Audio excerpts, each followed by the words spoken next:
আমাদের ধর্মীয় জীবনে, সামাজিক জীবনে, রাষ্ট্রীয় জীবনে ঐক্যবদ্ধ থাকার গুরুত্ব।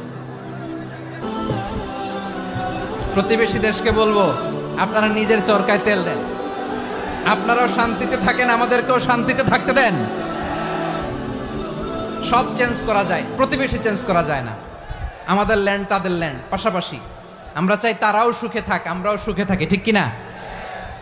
কিন্তু প্রতিবেশী হলে বন্ধুত্বপূর্ণ আচরণ করতে হয়।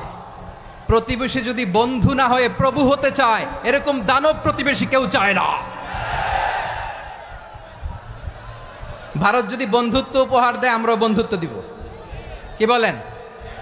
তারা যদি বন্ধুসুলভ আচরণ করে, আমরাও বন্ধুত্ব উপহার দেব। কারণ আমাদের পররাষ্ট্র নীতি হচ্ছে সবার সাথে বন্ধুত্ব, কারোর সাথে বৈরিতা নয়। আলহামদুলিল্লাহ বলেন, কত চমৎকার পলিসি আমাদের। আমরা নির্বিবাদী, আমরা বাংলাদেশিরা শান্তিকামী। We are proud of that. এজন্য আমরা গর্ববোধ করি। আমাদের পররাষ্ট্র নীতি সবার সাথে বন্ধুত্ব, কারোর সাথে শত্রুতা নয়।